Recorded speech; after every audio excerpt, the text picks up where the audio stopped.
Hello everyone, मैं कमल कुमार अपने इस YouTube channel value for time में आप सभी का स्वागत करता हूं। आज का हमारा कॉम्प्लेक्स एनालिसिस का टॉपिक है कोची रेजिड्यू थ्योरम।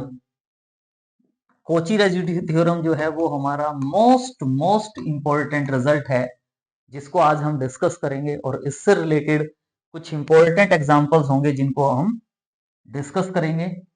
और ऐसा शायद ही कोई एग्जाम होगा, हो ही नहीं सकता वैसे तो, कि जिसमें या तो हमें कोची रेजिड्यू थ्योरम प्रूव करने के लिए ना कहा जाए या इससे रिलेटेड कोई एग्जाम में क्वेश्चन ना आए।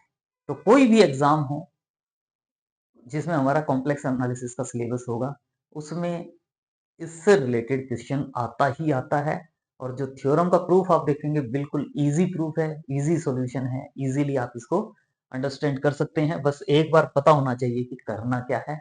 और जो कोची रेजिड्यू थ्योरम है हमारी, वो बड़ा प्यारा रिजल्ट है जो हमें जो function F Z D Z होता है उसका जो इंटेग्रल अगर हम फाइंड आउट करना चाहते हैं तो उसको हम एक सिंपल वे में हम फाइंड आउट कर पाते हैं। क्योंकि इससे पहले हमने लास्ट 3 लेक्चर्स में residue at simple pole, residue at multiple poles और रेजिड्यू एट इन्फिनिटी से रिलेटेड क्वेश्चंस को इजीली सिंप्लीफाई किया है, उनके बारे में डिटेल में हमने पढ़ा है। तो उन्हीं का इसमें यूज होता है जब हम क्वेश्चंस को सॉल्व करेंगे। तो बिल्कुल इजी रिजल्ट है। देखें, सबसे पहले स्टेटमेंट में क्या कहा गया है कि let F Z be one valued and analytic inside and on a simple closed contour C except for a finite number of poles। मतलब फाइनाइट नंबर ऑफ पोल्स को छोड़कर रिमेनिंग पार्ट में हमारा फंक्शन जो है वो क्या है, एनालिटिक है। तो देन हम ये कहते हैं कि जो integral of F Z D Z over contour C होगा वो क्या होगा, 2 pi iota into sum of residues of F z at its poles within C. मतलब जितने भी पोल्स हैं उन सभी पोल्स पर हम रेजिड्यू फाइंड आउट करें, उनका सम लें और उसको 2 पाई आयोटा से मल्टीप्लाई कर दें, तो वो जो वैल्यू आएगी वो वैल्यू किसकी आएगी, integral of F Z D Z over C. तो बड़ा प्यारा रिजल्ट है। हम क्या करें, एनालिटिक है लेकिन फाइनाइट नंबर ऑफ पोल्स को छोड़कर। तो इसके लिए देखें सॉल्यूशन में बिल्कुल इजी है।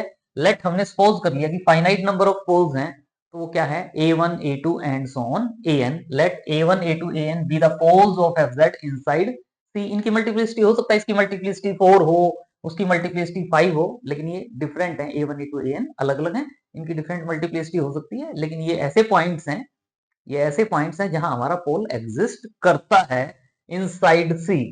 तो ये मैंने पॉइंट है, मान लो ये a1 a2 a3 a4 and so on an।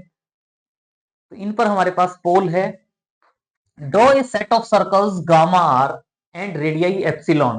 Radii epsilon मतलब इतनी स्मॉल लेंगे कि जो हम इनको एज ए सेंटर कंसीडर करते हुए, a1 को सेंटर कंसीडर करते हुए सर्कल ड्रॉ किया, a2 को सेंटर कंसीडर करते हुए गामा 2 सर्कल ड्रॉ किया, a3 को सेंटर कंसीडर करते हुए गामा 3 सर्कल ड्रॉ किया, a4 के लिए gamma 4 and so on an के लिए गामा n। और इनकी जो रेडियस हम ले रहे हैं एप्सिलॉन, वो इतनी स्मॉल है कि ये जो सर्कल्स आप देख रहे हो, ये सारे के सारे जो सर्कल है वो इस कॉन्टूर सी के अंदर होंगे और नॉन ओवरलैपिंग होंगे, मतलब एक दूसरे को ओवरलैप नहीं करेंगे, एक दूसरे को कट नहीं करेंगे। तो क्या करें, draw a set of circles gamma r of radii epsilon and centre a r, r is 1 to n, such that कि which do not overlap and all lie within C. ये जितने भी circles बने हैं हमारे वो एक दूसरे को ओवरलैप नहीं करेंगे और विद इन सी होंगे। तो then F Z is regular in the domain bounded externally by C and internally by the circles gamma R. मतलब अब ये जो मेरे पास ये पहले जो कॉन्टूर सी था उसका ये जो रीजन आप देखोगे, मान लो ये वाला जो रीजन आप देखोगे, ये वाला जो पार्ट है, ये वाला जो पार्ट आप देख रहे हो, इस पार्ट में मेरा फंक्शन क्या हो जाएगा, एनालिटिक। इस पार्ट में मेरा फंक्शन क्या हो जाएगा, एनालिटिक। और अगर फंक्शन एनालिटिक है इसमें, इसमें मल्टीपली कनेक्टेड रीजन, ये मेरा क्या हो जाता है, मल्टीपली कनेक्टेड रीजन। और मल्टीपली कनेक्टेड रीजन में अगर फंक्शन एनालिटिक है तो हमने एक रिजल्ट किया हुआ है extension of Cauchy's theorem, extension of Cauchy's theorem for multiply connected region. उसमें हमने यही कहा था कि ये जो मल्टीपली कनेक्टेड रीजन है, अगर इस मल्टीपली कनेक्टेड रीजन में फंक्शन एनालिटिक है तो जो इंटेग्रल ओवर आउटर कॉन्टूर है वो इज इक्वल टू क्या होगा, sum of integral over inner contours by extension of Cauchy's integral formula.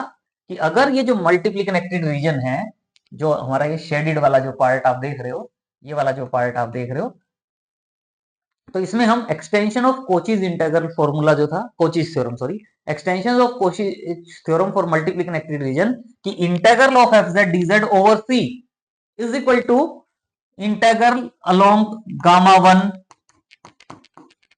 Plus integral of F Z D Z over gamma 2 plus so on plus integral of F Z D Z over gamma n. मतलब integral over outer contour is equal to integral over sum of integral over inner contours, और इसको हम क्या लिख सकते हैं, summation r is equal to 1 to n integral of F Z D Z over gamma r। This result is by extension of Cauchy's theorem for multiply connected region. तो अब हम ये जो इंटेग्रल सोल्व करना चाहते थे, जो हम इस जो इंटेग्रल है along gamma 1 gamma 2 gamma n, इनके अलोंग सोल्व करेंगे। क्यों? क्योंकि अब मेरे पास ये एक सर्कल्स बन गए और इनके लिए अब हम इंटेग्रल सिंप्लीफाई कर सकते हैं इजीली। तो वो वाला पार्ट हम सॉल्व करेंगे। तो उसके लिए देखें क्या करें, अगर जो ए आर है, ए आर पॉइंट की मैं बात कर लेता हूं। ए आर जो पॉइंट मेरा पोल है और उस पोल का जो ऑर्डर है कुछ भी हो सकता है, वो हमने मान लिया एम है। At point A R, at point A one भी पोल है, एट पॉइंट ए टू भी पोल है, तो एट पॉइंट ए आर जो मेरा पोल है, उस पोल का जो ऑर्डर है वो ऑर्डर हमने क्या कह दिया, एम है। और पोल का ऑर्डर एम है तो हमें पता है हम एफ ऑफ जेड को क्या लिख सकते हैं, देन बाई लॉरेंट्ज थ्योरम, जो हमने लॉरेंट्ज थ्योरम पढ़ी थी, लॉरेंट्ज थ्योरम में हम क्या कहते थे, एफ ऑफ जेड को हम एक्सपेंड करते थे, एफ ऑफ जेड को हम एक्सपेंड करते थे, तो f of z is equal to हम क्या लिखते थे, summation a n z minus a r, a n के प्लेस पर कैपिटल ए एन यूज कर लो क्योंकि यहाँ मेरा ए आर वाला पार्ट है, summation a n z minus a r raise to the power n, n is equal to 0 to infinity plus summation b n z minus a r raise to the power minus n, n is equal to 1 to infinity। ये जो हमारा part होता था regular part, ये regular part, ये principal part, b n वाला negative powers वाला जो पार्ट है, ये हमारा प्रिंसिपल पार्ट होता था। और इसमें हम क्या कहते थे कि अगर पोल ऑफ ऑर्डर एम है, पोल ऑफ ऑर्डर एम है, तो इसमें जो बी एन में जो बी एम होगा ये मेरा नॉन जीरो होगा, और इसके आगे वाले जो b m plus one, b m plus two, b m plus three, वो सभी के सभी जीरो हो जाते थे। लॉरेंट सीरीज एक्सपेंशन के केस में अगर हम पोल ऑफ ऑर्डर एम कहते हैं तो इसमें हमारे पास एम टर्म्स होती हैं। अगर हम रिमूवेबल सिंगुलरिटी कहते थे तो इसमें हमारे पास कोई भी टर्म नहीं होती थी। और अगर हम आइसोलेटेड इसेंशियल सिंगुलरिटी कहते थे तो ये जो नेगेटिव पावर्स वाला पार्ट है, इसमें मेरे पास इनफाइनाइट नंबर ऑफ टर्म्स होती थी। लेकिन अभी हम क्या कह रहे हैं, पोल ऑफ ऑर्डर एम की बात कर रहे हैं, तो इसको हमने क्या लिख लिया, इस वे में लिख लिया। ये वाला जो पार्ट है, बी के प्लेस पर बी एस समझ लो, s is equal to 1 to m। यहाँ अगर मैं एस यूज कर देता, यहाँ एस यूज कर देता, तो यहाँ भी ऐसा आ जाता, यहाँ भी ऐसा जाता। लेकिन ये जनरल फॉर्मूला था, लेकिन पोल के केस में यहाँ s is equal to 1 to m होगा, तो यहाँ हमने क्या लिख दिया, s is equal to 1 to m। ये जो फाइव जेड देख रहे हो, five z is such type of, मतलब एनालिटिकल वाला पार्ट, रेगुलर पार्ट जिसको हम कहते थे, वो वाला पार्ट है। फाइव जेड रेगुलर पार्ट वाला पार्ट है, यानी ये वाला part, powers of positive powers of z minus a वाला part plus this part Laurent series expansion में। फाइव जेड रेगुलर है within and on gamma r. तो हमें ये पता है कि हम फाइव जेड जो है वो एनालिटिक है, एनालिटिक है, तो हमें पता है integral of five Z D Z अगर आप सॉल्व करोगे ओवर गामा आर, तो वो वाली वैल्यू क्या हो जाएगी, जीरो। भाई कोची थ्योरम, कोची थ्योरम जो हमने पढ़ी है उसमें यही कहा है कि अगर फंक्शन एनालिटिक है within and on contour, तो integral along that contour value क्या होती है, जीरो होती है। तो इसका मतलब इंटीग्रल अगर यहाँ इस साइड लेते, integral of F Z D Z over gamma r is equal to, यहाँ जब इंटीग्रल लेते तो वो इस इंटीग्रल की वैल्यू जीरो हो जाती बाई कोची थ्योरम। और यहाँ क्या आ जाएगा, summation integral of b s upon a minus a r raise to the power s d s. तो इसका मतलब यहाँ ये जो पार्ट है हमारा अलोंग गामा आर वाला पार्ट, इसको हम सोल्व कर रहे हैं, फिर समेशन यूज कर देंगे। तो इसके लिए ये जो पार्ट है, अब हमने इस पार्ट को सोल्व करना है। और इस पार्ट को सोल्व करने के लिए हमें पता ही है कि हमने यहाँ क्या लिया है, mod z minus a r is equal to epsilon लिया था। तो इसका मतलब z minus a r is equal to क्या हो जाएगा, epsilon e raise to the power iota theta. D z is equal to क्या हो जाएगा, epsilon e raise to the power iota theta into iota d theta, और वो values यहाँ put कर देंगे। करें पुट, देखें क्या आएगा।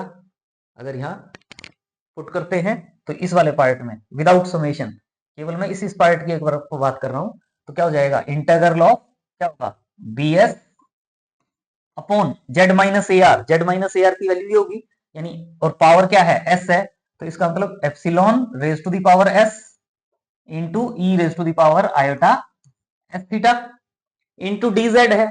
डीजेड की वैल्यू क्या होगी, epsilon e raise to the power iota theta into iota d theta. और जब हम इसमें सर्कुलर वाला पार्ट ले लेते हैं, तो जो इंटीग्रल ये अलोंग गामा आर था ना, तो उसकी वैल्यू यहाँ इंटीग्रल की लिमिट क्या हो जाएगी, 0 टू 2 पाई, यानी integral 0 to 2 pi b s, और साथ में ये epsilon raise to the power s है।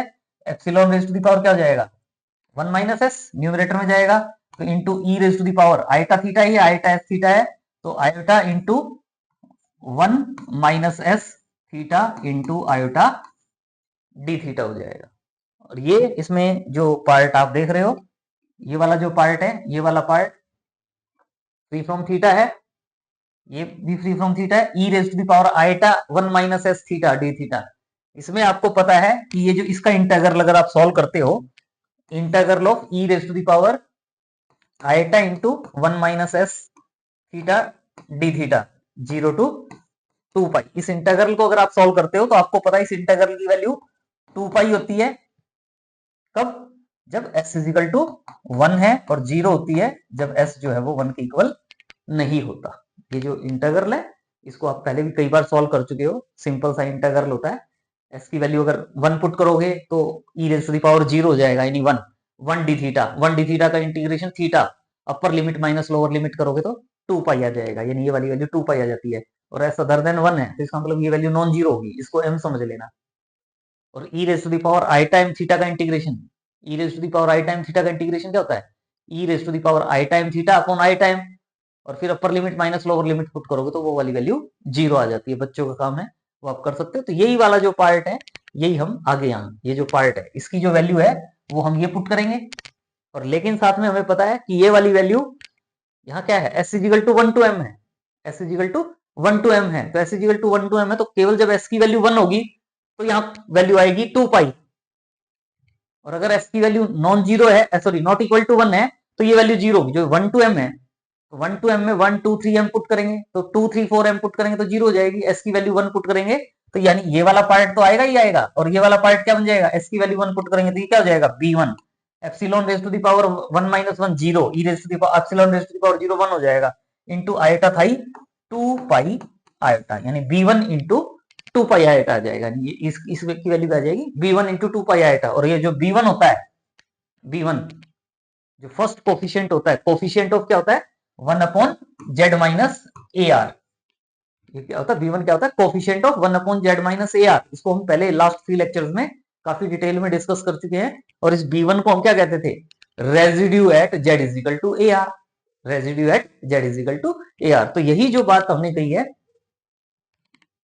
ये बात हम नेक्स्ट स्लाइड में इसी को यूज कर रहे हैं। वही now on gamma r mod z minus a r is equal to epsilon था, तो जेड इज इक्वल टू क्या हो जाएगा, a r plus epsilon e raise to the power iota theta, d z find out करेंगे तो epsilon iota e raise to the power iota theta d theta, theta varies from 0 to 2 pi.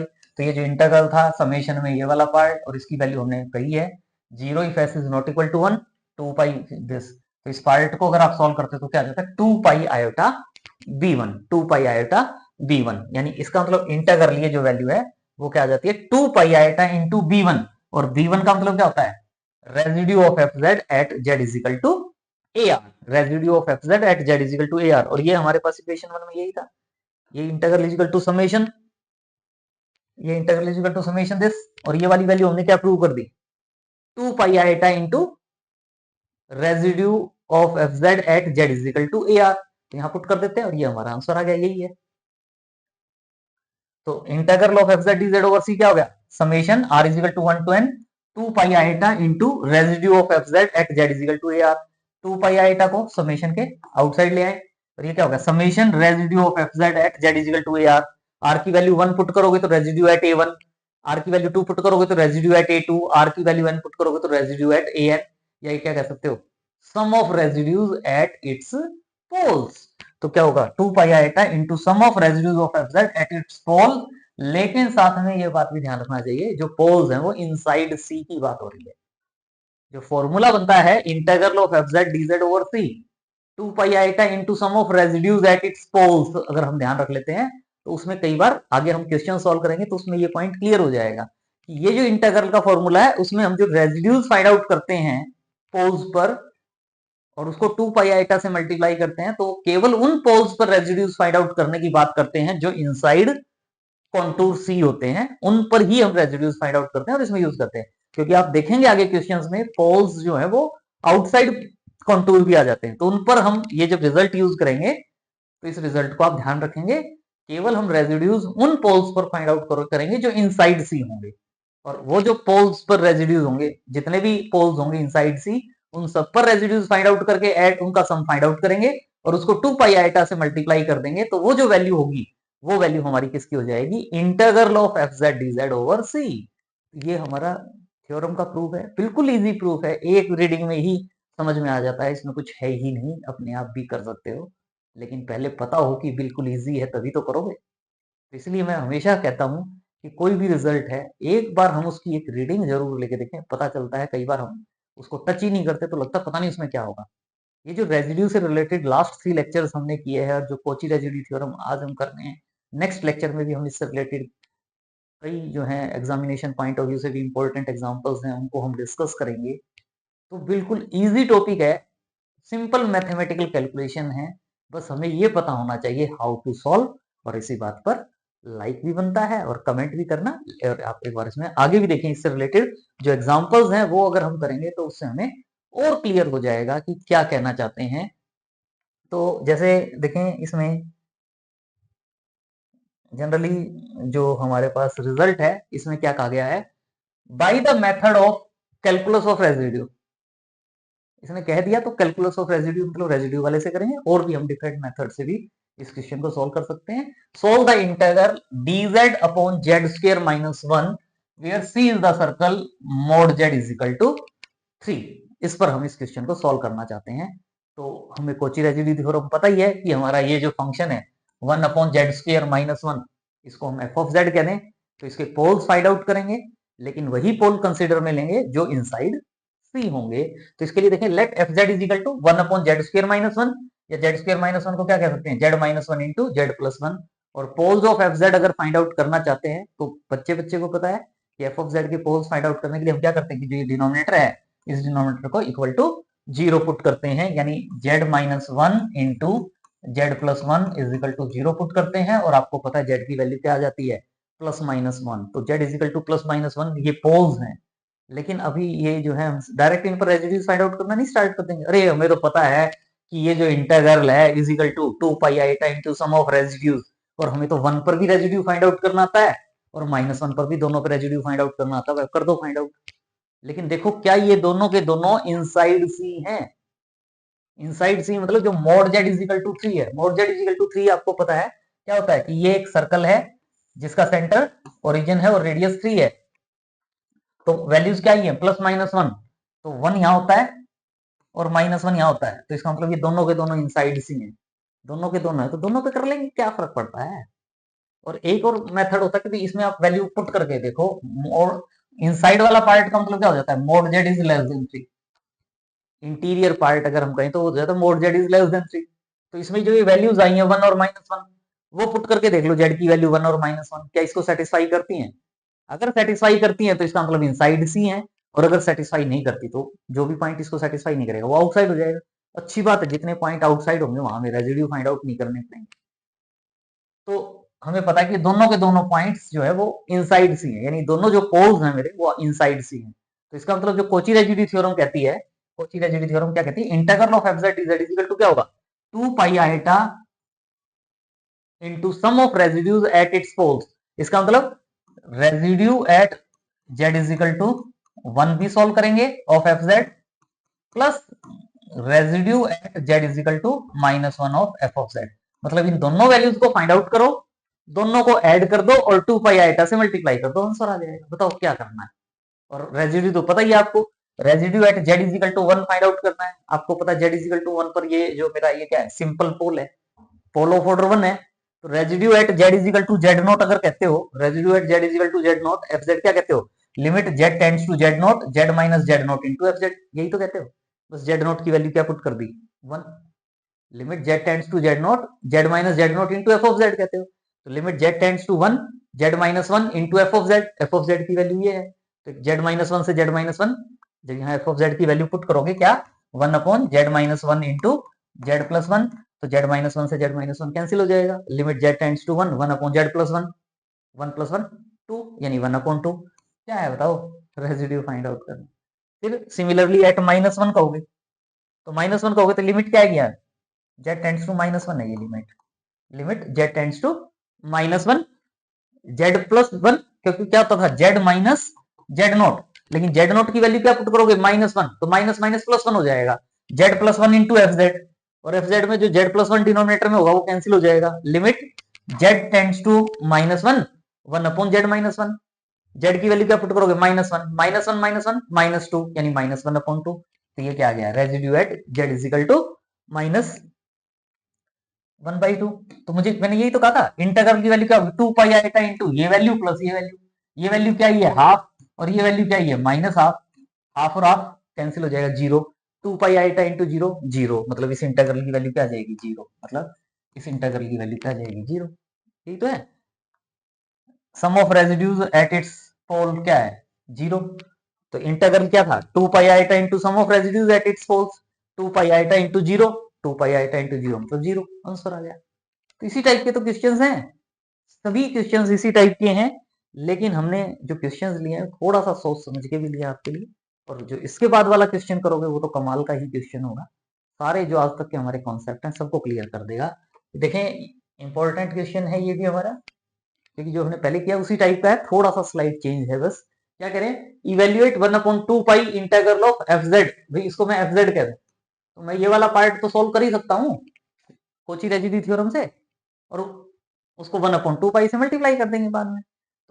तो 1/2 pi integral of z square minus 4 upon z square plus 4 dz where c is the circle mod z minus iota is equal to 2, और mod z minus iota is equal to 2 आपको पता है, mod z minus iota is equal to 2 जो आपका ये circle होता है इसमें, यानी ये इस सेंस में होगा, यहाँ ये सेंटर आयोटा, सेंटर आयोटा ये होगा, सेंटर आयोटा और रेडियस 2, सर्कल जिसका सेंटर आयोटा होगा और रेडियस 2 होगी, तो ये वाला पार्ट हो जाता है। तो यहां से अब आप देख रहे हो एफ जेड की वैल्यू क्या है, z square minus 4 upon z square plus 4। तो आप क्या करोगे, इसके पोल्स फाइंड आउट करोगे। फंक्शन जो है एफ जेड जो है, poles of F z are given by क्या होगा, डिनोमिनेटर को जीरो पुट करोगे, z square plus 4 is equal to zero, z square is equal to minus 4, तो z is equal to plus minus 2 आएगा, z is equal to plus minus 2 आएगा।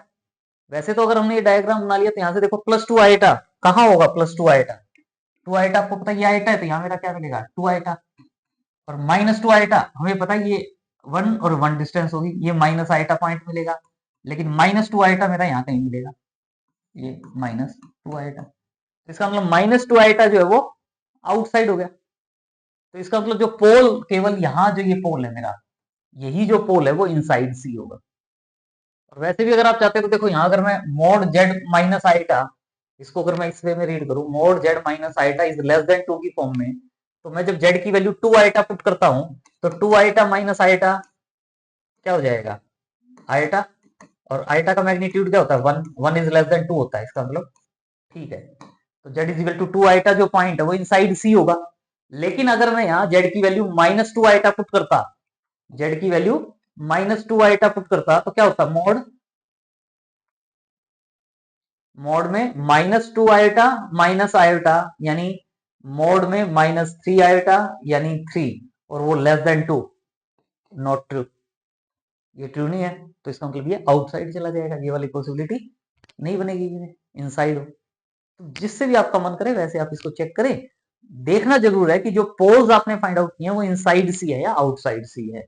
तो केवल मेरा जो पोल है z is equal to 2 iota is the only pole lies inside mod z minus iota is equal to 2। तो इसका मतलब जो हमारी कोची रेजिड्यू थ्योरम है उससे हम क्या कह सकते हैं, integral of F Z is equal to 2 pi iota into sum of residues at its pole था इनसाइड सी। तो लेकिन यहाँ तो मेरे पास केवल 2 आयोटा है, इसका मतलब मुझे केवल residue at z is equal to 2 iota f of z ये वैल्यू फाइंड आउट करनी है। वो यहाँ पुट कर दें, 2 पाई आयोटा से मल्टीप्लाई कर दें, तो वो ये इंटीग्रल की वैल्यू हो जाएगी, और जो ये 2 पाई है इससे डिवाइड करोगे तो आंसर आ जाएगा। तो z is equal to 2 iota, z is equal to 2 iota क्या है, सिंपल पोल है, पोल ऑफ ऑर्डर 1 है। तो रेजिड्यू फाइंड आउट करने के लिए फॉर्मूला पता ही है, residue at z is equal to 2 iota f of z क्या हो जाएगा, limit z tends to 2 iota z minus z not into f z. F z की वैल्यू क्या है, z square minus 4 upon z square plus 4। Z square plus 4 को क्या लिख सकते हो, z plus 2 iota into z minus 2 iota. तो z minus 2 iota से जेड माइनस 2 आयोटा कैंसिल हो जाएगा, जहां जहां जेड है वहां क्या पुट कर दोगे, 2 आयोटा। तो 2 आयोटा पुट करोगे तो 4 आयोटा स्क्वायर, 4 आयोटा स्क्वायर मतलब माइनस 4, माइनस 4 माइनस 4 माइनस 8 हो जाएगा upon 2 iota plus 2 iota 4 iota. और इसको सिंप्लीफाई करोगे तो क्या आ जाएगा, माइनस 2 अपॉन आयोटा। तो ये जो रेजिड्यू की वैल्यू है यहाँ पुट कर दो, 2 पाई आयोटा। तो therefore integral of F z z square minus 4 upon z square plus 4 d z is equal to 2 pi iota into sum of residues होते हैं लेकिन एक ही है तो वही माइनस 2 अपॉन आयोटा पुट कर दें। सॉल्व करेंगे तो आयोटा से आयोटा कैंसिल हो गया, माइनस 4 पाई, लेकिन हमें साथ में 2 पाई यहाँ डिनोमिनेटर में भी चाहिए। तो ये जो माइनस 4 पाई है इसको मैं माइनस 2 इंटू 2 पाई कह सकता था, और 2 पाई से इसको डिवाइड में ले आओ, 1 upon 2 pi integral of z square minus 4 upon z square plus 4 DZ की जो वैल्यू है वो क्या आ जाएगी, माइनस 2। तो ये हमारा इस क्वेश्चन का क्या आ जाएगा आंसर, जो हम इस वैल्यू को सॉल्व करना चाहते थे क्या है। लेकिन नेक्स्ट क्वेश्चन जो है बड़ा प्यारा क्वेश्चन है, most most most most important question, net के एग्जाम में भी आने के चांसेस है इस क्वेश्चन के। तो देखें इस क्वेश्चन में डरने की बात नहीं है, वही वाली बात मैं जो कहता हूं हमेशा आज फिर कह रहा हूं, ये नहीं है कि पता चले टफ क्वेश्चन ही आते हैं एग्जाम में, इजी क्वेश्चन भी आते हैं, बस हमें उस टाइप का पता होना चाहिए कि वो क्वेश्चन कैसे सॉल्व होगा, और इसको आप इजीली सॉल्व कर पाएंगे, कोई प्रॉब्लम नहीं होगी। अब तक जो काम किया है और थोड़ा बहुत हमारा जो बेसिक्स है, nth रूट ऑफ यूनिटी हमने पहले पढ़ा हुआ है लोअर क्लासेस में, उसका पता होना चाहिए, बाकी आप इसको इजीली सॉल्व कर सकते हो। क्या है, integral of 1 upon z minus 4 into z raise to the power 13 minus 1 d z where C is the circle mod z is equal to 2। Sorry, circle given है mod z is equal to 2। तो यहां मेरे पास F of Z क्या हो जाता है, 1 upon z minus 4 into z raise to the power 13 minus 1। तो poles of F z are given by क्या होता है, z minus 4 into z raise to the power 13 minus 1 is equal to 0। तो z minus 4 is equal to 0 कहोगे तो Z की value 4 आ जाती है, लेकिन जो z raise to the power 13 minus 1 को जब आप इक्वल टू 0 पुट करते हो तो z raise to the power 13 is equal to 1 होगा। तो यहां से आपकी 13 रूट्स आएंगे, 13 वैल्यू आएंगी, मतलब 13 पोल्स आएंगे, और वो क्या होते हैं, z is equal to 1 raise to the power 1 upon 13, 13th root of unity, nth root of unity कहते हो ना, जैसे 1 raise to the power 1 upon n हो, 13 को n समझ के करोगे तो और इजीली समझ में आ जाए।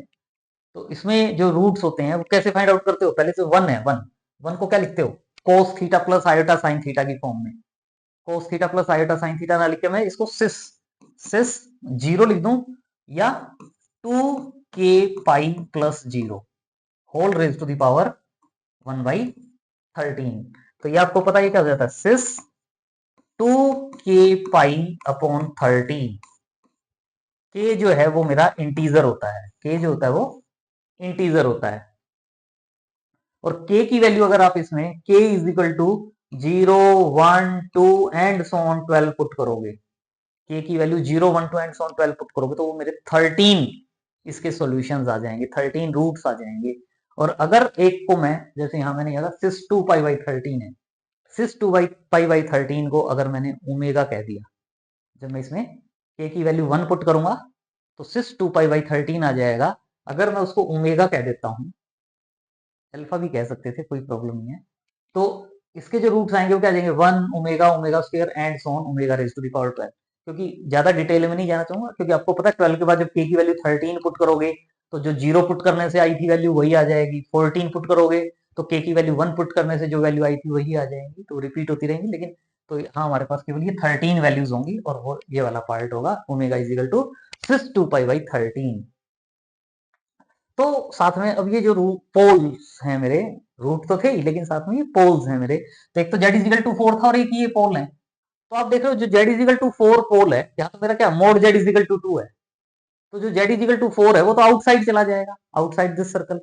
तो z is equal to 4 lies outside, तो इसका मतलब, लेकिन ये जो है 1 omega omega square omega raise to the power 12, ये सारे के सारे तो मेरे इनसाइड होंगे, क्योंकि इनका अगर मोड फाइंड आउट करोगे ना 1 ओमेगा ओमेगा स्क्वायर, इनका मोड 1 आएगा।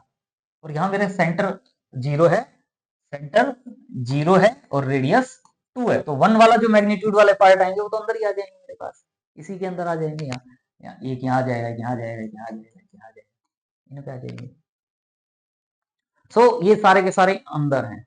और हमें क्या कहा जाता है कि जो फॉर्मूला है Kochi residue theorem, sorry Kochi residue theorem में क्या होता है, इंटीग्रल की वैल्यू होती है 2 pi iota into sum of residues at its poles. तो देखने में क्या लगता है कि भैया यहाँ तो मेरे 13 पोल्स आ गए इनसाइड सी, तो मुझे इन 13 के 13 पोल्स पर रेजिड्यू फाइंड आउट करना, या तो मैं एक एक करके इन सब पर रेजिड्यू फाइंड आउट करूं और फिर फॉर्मूले में पुट कर दूं, या हम दूसरी भी हो सकता है कोई ट्रिक हो। तो इसका मतलब क्या करें, तो therefore by Cauchy residue theorem ये सारे के सारे pole inside mod z is equal to 2 है, 13 पोल्स हैं। तो फॉर्मूला क्या कहता है, कोची रेजिड्यू थ्योरम क्या कहती है, integral of F z dz over c is equal to 2 pi iota into sum of residues at its poles, sum of residue at 1 omega omega square and so on omega raise to the power 12। या इसको मैं क्या कह सकता हूं, 2 pi iota into 2 pi iota into sum of residues, इस form में summation residue at omega raise to the power n f z n varies from 0 to 12। ये मेरी इक्वेशन 1 आ गई मेरी। अब मुझे ये वाली वैल्यू फाइंड आउट करनी है। अगर मैं ये वैल्यू फाइंड आउट कर लूं, ये वाली वैल्यू मैं फाइंड आउट कर लूं और वो यहां पुट कर दूं, तो मेरा आंसर आ जाएगा। तो पहले पोल एट 1 फिर omega omega square find out करना थोड़ा सा लेंथी प्रोसेस लग रहा है, लेकिन हमें एक रिजल्ट पता है कि हमारा जो एक्सटेंडेड कॉम्प्लेक्स प्लेन में अगर हम sum of residues find out कर रहे हैं in entire complex plane and residue at infinity, तो वो टोटल सम 0 होता है। रेजिड्यूज का अगर हम सम फाइंड आउट करें in finite part of z plane और एट इन्फिनिटी, तो वो हमेशा 0 होता है। तो उसकी हेल्प से हम यहाँ इस रिजल्ट को सॉल्व करेंगे। वी नो दैट, हम क्या जानते हैं कि देखो मेरे पास एक तो ये थे रेजिड्यूज, केवल पोल ये थे ना पोल, एक ये था जेड इज इक्वल टू 4 भी था और एक एट इन्फिनिटी। अगर हम इन सबका सम लेते हैं residues in entire complex plane and साथ में एक्सटेंडेड वाला पार्ट यानी एट जेड इज इक्वल, ये मेरे एंटायर कॉम्प्लेक्स प्लेन के रेजिड्यूज हैं, ये मेरे एंटायर कॉम्प्लेक्स प्लेन के रेजिड्यूज हैं, ये सॉरी पोल्स थे उन पे रेजिड्यूज हैं, और ये एट इन्फिनिटी रेजिड्यू है। तो इस टोटल जो सम की वैल्यू होती है वो हम 0 कहते हैं। लेकिन ध्यान रखना है कि यहां हमारा ये वाला पार्ट भी यूज होगा, लेकिन जब हम यहाँ ये जो पार्ट कह रहे थे यहाँ ये पार्ट यूज नहीं हो रहा था। क्यों नहीं हो रहा था, क्योंकि कोची रेजिड्यू थ्योरम में यहाँ जो रेजिड्यू लेते हैं वो इनसाइड सी लेते हैं mod z is equal to 2। लेकिन वो जो रिजल्ट यूज कर रहे हैं वो कह रहे हैं कि पूरे कॉम्प्लेक्स प्लेन में जितने भी पोल्स हैं उन पर रेजिड्यू फाइंड आउट किया और एट इंफिनिटी फाइंड आउट किया, तो वो 0 होता है। तो वो रिजल्ट अलग रिजल्ट है, ये मेरा कोची रेजिड्यू थ्योरम का रिजल्ट है कि 2 pi iota into sum of residues inside C, ये इनसाइड सी वाला पार्ट है। और अब जो मैं रिजल्ट यूज कर रहा हूं वो मैं एक्सटेंडेड कॉम्प्लेक्स प्लेन में, एक्सटेंडेड कॉम्प्लेक्स प्लेन में अगर हम रेजिड्यूज की बात करते हैं तो सम ऑफ रेजिड्यूज 0 होता है। In extended complex plane sum of residues जो होता है उनके पोल्स पर फाइंड आउट करो और इन्फिनिटी पर फाइंड आउट करो तो टोटल सम 0 होता है। तो उससे मुझे क्या बेनिफिट मिल रहा है कि ये टोटल पार्ट होता था, तो इसका मतलब मुझे जो ये वैल्यू फाइंड आउट करनी थी, ये जो वैल्यू फाइंड आउट करनी थी 1 ओमेगा ओमेगा स्क्वायर ओमेगा 12 पर ना फाइंड आउट करके रेजिड्यू, मैं केवल ये जो दोनों वैल्यूज हैं उनको लेफ्ट साइड में ले जाऊं, तो ये जो वैल्यू हम फाइंड आउट करना चाहते थे वो क्या हो जाएगी, minus of residue at infinity plus residue at 4। अब मुझे केवल 2 रेजिड्यूज फाइंड आउट करने हैं, 2 पॉइंट्स पर रेजिड्यू फाइंड आउट करने हैं, उनको ऐड कर दूंगा, माइनस साइन से मल्टीप्लाई कर दूंगा, तो वो मेरा वैल्यू आ जाएगी सम ऑफ रेजिड्यूज की। तो residue at z is equal to infinity के लिए या तो हम एफ ऑफ जेड जो हमारे पास एक्सपेंशन गिवन है उसमें हम 1 अपॉन जेड का कोफिशिएंट फाइंड आउट करें, कोफिशिएंट ऑफ 1 अपॉन जेड और उसका माइनस साइन ले लें। लास्ट लेक्चर में हमने रेजिड्यू एट इन्फिनिटी डिस्कस किया हुआ है। भाई एफ ऑफ जेड पर इन्फिनिटी पर रेजिड्यू फाइंड आउट करते हैं तो coefficient of 1 upon Z find out करें एफ ऑफ जेड के एक्सपेंशन में और उसका माइनस साइन ले लें तो वो रेजिड्यू एट इन्फिनिटी हो जाता था। या एक और हमने कहा था कि residue at z is equal to infinity क्या होता है, minus limit z tends to infinity z f z, minus limit z tends to infinity z f z. लेकिन ये फॉर्मूला हमेशा अप्लीकेबल नहीं होता, ये फॉर्मूला केवल तभी अप्लीकेबल होता है जब हम इस लिमिट की वैल्यू फाइंड आउट करें और वो लिमिट की वैल्यू फाइनाइटली एग्जिस्ट करे, फाइनाइटली एग्जिस्ट करे तो यूज कर सकते हैं। हमें पता है इसमें फाइनाइट आएगी तो हम इसको यूज कर रहे हैं। तो limit z tends to infinity minus minus sine आ गया जेड एफ जेड, ये मेरा एफ जेड है, इसको जेड से मल्टीप्लाई करेंगे तो z upon z minus 4 into z raise to the power 13 minus 1 हो जाएगा। Z upon z minus 4 into z raise to the power 13 minus 1। तो एक यहाँ से जेड कॉमन लेंगे, एक यहाँ से z raise to the power 13 common लेंगे, तो ये किस टाइप का क्वेश्चन हो जाएगा, 1 upon z raise to the power 13 type. और limit z tends to infinity put करेंगे तो ये वाली वैल्यू क्या हो जाएगी, जीरो। तो रेजिड्यू एट इन्फिनिटी क्या आ गया, जीरो। अब मैं क्या फाइंड आउट करना चाहूंगा, residue at z is equal to 4, residue at z is equal to 4, z is equal to 4 क्या है, सिंपल पोल है।